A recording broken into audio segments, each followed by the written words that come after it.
I was a U.S. Special Forces soldier, deployed to a war-torn country in the Middle East. We were tasked with conducting maneuver warfare, eliminating enemy combatants, and securing the area. It was a difficult mission, but we were all trained for this. However, nothing could have prepared us for what we saw. It was late at night, and we were patrolling a deserted village. The streets were empty, and the only sound was the crunching of our boots on the dusty ground. Suddenly, one of my comrades pointed towards a dilapidated building, whispering that he saw something moving in the shadows. We all tensed up, ready for a potential enemy ambush. Slowly, we approached the building, our weapons raised and ready to fire. But what we saw inside left us speechless. There, in the middle of the room, was a woman levitating off the ground. Her long black hair hung down in disarray, and her eyes were wide open, staring directly at us. We couldn't believe what we were seeing. One of my comrades, a tough-as-nails veteran, let out a gasp of terror. We were all stunned into silence, unsure of what to do next. As we stood there, frozen in fear, the woman's eyes began to glow a bright red.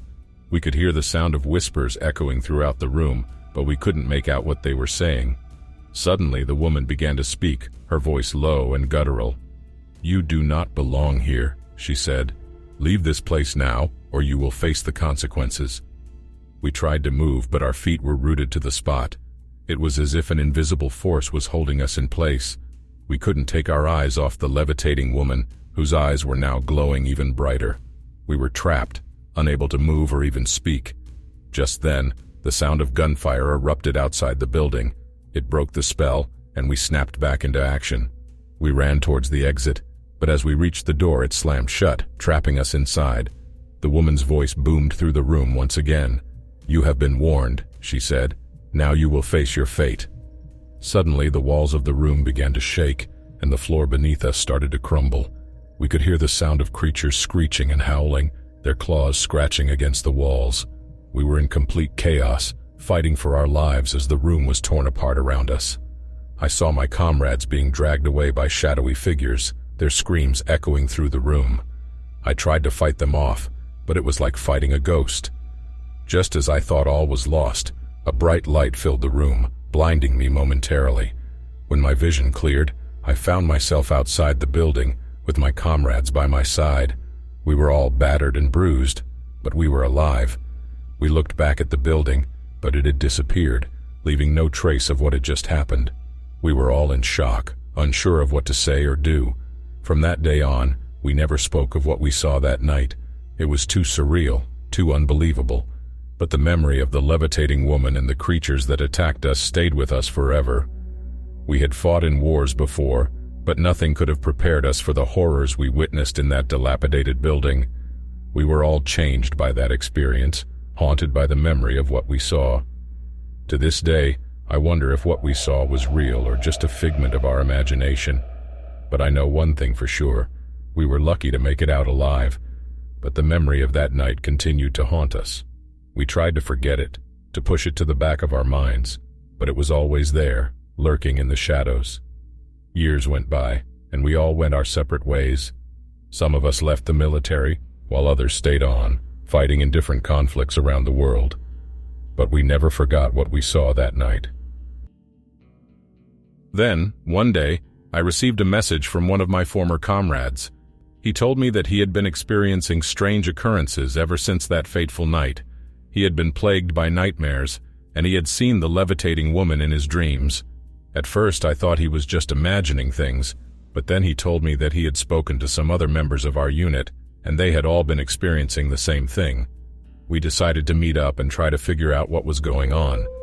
As we sat in a dimly lit bar, we shared our stories, each one more chilling than the last. That's when we realized that something had followed us back from that dilapidated building, something that we couldn't explain or comprehend. We decided to do some research, and that's when we discovered that the village we had patrolled had been the site of a brutal massacre. The woman we had seen was rumored to be a victim of the massacre, and her spirit was said to haunt the village. We knew then that we had to go back to confront whatever it was that had been haunting us all these years. We gathered our weapons and set out towards the village, unsure of what we would find. As we approached the ruins of the building, we could feel the hairs on the back of our necks standing on end. We could sense that we were not alone, but this time, we were ready. We had trained for years, and we were prepared to face whatever was waiting for us. As we entered the building, we could feel a chill in the air, and the sound of whispers filled the room. But we didn't falter. We stood strong, ready to face whatever lay ahead. Suddenly, the woman appeared before us, her eyes glowing a bright red, just like they had all those years ago. But this time, we didn't back down. We raised our weapons and prepared to fire. As we fired our weapons, we could see the woman's form start to fade away. The whispers stopped, and the room fell silent. We had done it. We had exorcised the spirit that had been haunting us all these years. We left the building, our heads held high, knowing that we had finally put our demons to rest. We had faced our fears and emerged victorious. That night, as we sat around a campfire, we shared stories of our time in the military, laughing and joking like we used to. But this time there was a sense of closure, a sense of peace. We had faced something truly paranormal, something that had tested our courage and our sanity, but we had come out the other side, stronger and more resilient than ever before, and we knew that no matter what the future held, we could face it together, as a unit and as friends. However, as the night wore on, we noticed that the air had grown cold, and a sense of unease washed over us. Suddenly, we heard a sound that we knew all too well. It was the sound of someone or something walking towards us. We all turned towards the sound, our weapons at the ready. And that's when we saw her again, the levitating woman. But this time, she was different. Her eyes weren't glowing red, and she didn't seem to be angry or vengeful. Instead, she just hovered there, looking at us with an expression of sadness and regret. We could feel her presence, and we knew that she was trying to communicate with us. Slowly, she started to move closer, and we could see tears streaming down her face.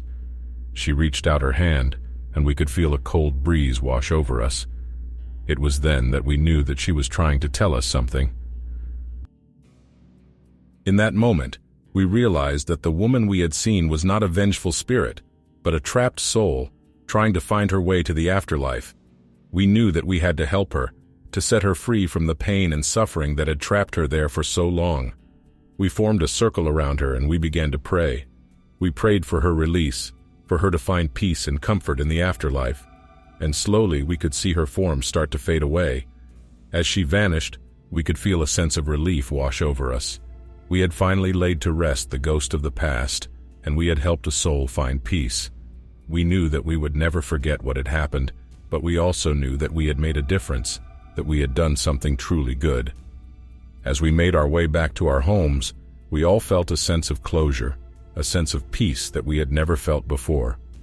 We had faced something truly paranormal, something that had tested our courage and our strength, and we had emerged victorious. But more importantly, we had learned that sometimes the paranormal is not something to be feared, but something to be understood and helped. And we knew that we would carry that knowledge with us for the rest of our lives. As the years went by, we all went our separate ways, but we never forgot that night. We would meet up every now and then, and we would always reminisce about the time we spent together, fighting for our country and facing the unknown. But we also remembered the levitating woman, and we knew that she had taught us something important. She had taught us that the world is full of mysteries, some of which we may never fully understand, but that we should always approach them with an open mind and a willingness to help. And so, as we went on with our lives, we carried that lesson with us. We became doctors, lawyers, teachers, and businessmen, but we never forgot the time we spent as soldiers, facing the paranormal and coming out on top. And sometimes late at night, when we were alone with our thoughts, we would remember that night and smile, knowing that we had faced our fears and emerged stronger and more resilient than ever before. The levitating woman may have been a memory from the past, but she had left a lasting impression on us. She had shown us that even in the face of the unknown, we could always find the courage to do what was right. And we knew that no matter what the future held, we would always be ready to face the paranormal and any other challenges that came our way, with the same courage and determination that we had shown that night so many years ago.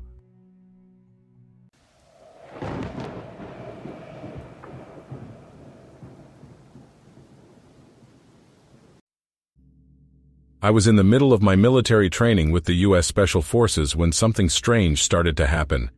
At first, I thought it was just my imagination, but as the days went on, I realized that it was something much more sinister.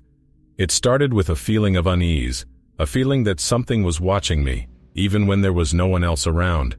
I tried to brush it off, thinking that it was just the stress of the training, but the feeling persisted.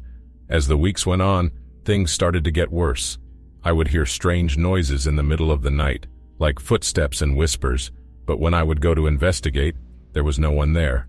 I tried to tell my fellow soldiers about what was happening, but they just laughed it off and said that it was just my imagination. But I knew that it was something more, something that I couldn't explain. One night I was on guard duty, and I felt that same feeling of unease wash over me. I tried to shake it off, but then I saw something that made my blood run cold.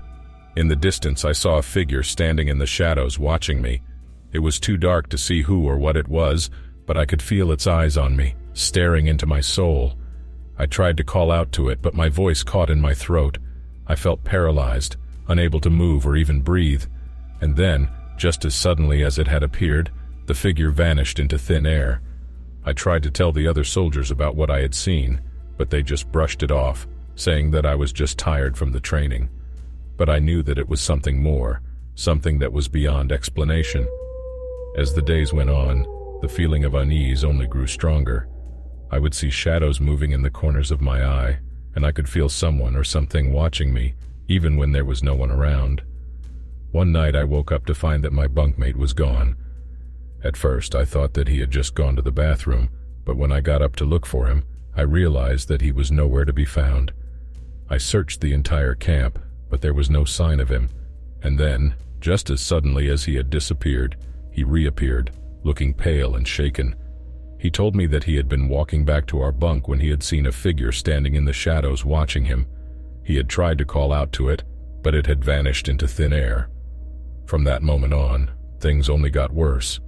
We would hear strange noises at night, like someone or something was scratching at the walls.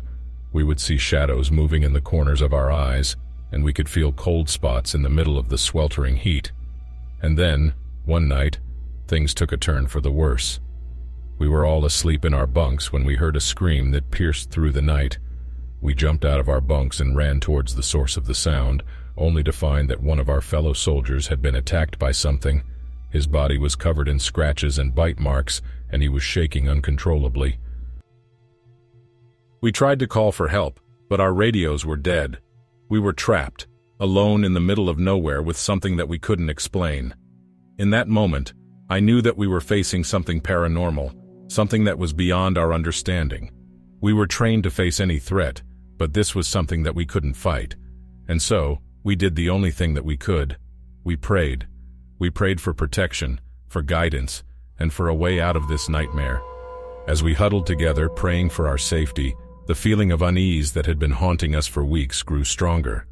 It was as if something was trying to break through the walls of our camp, trying to get to us. And then, just as suddenly as it had begun, it stopped. The noises, the shadows, the feeling of being watched, all of it vanished into thin air. We were all shaken by what had happened, but we knew that we had to keep going. We had a job to do, and we couldn't let something like this get in the way. But as we continued our training, we couldn't help but wonder what had happened that night.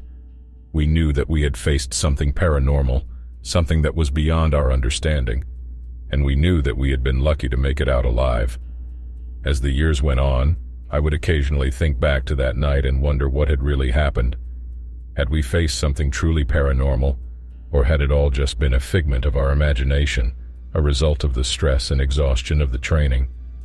I may never know the answer to that question, but I do know one thing. I will never forget the feeling of panic and fear that consumed us that night, the feeling of being helpless in the face of the unknown. And I will always be grateful for the lessons that I learned during that time, the importance of being prepared for the unexpected, the need to rely on your fellow soldiers, and the power of prayer in times of crisis. Those lessons have stayed with me throughout my life, and I know that they will continue to guide me through whatever challenges I may face in the future.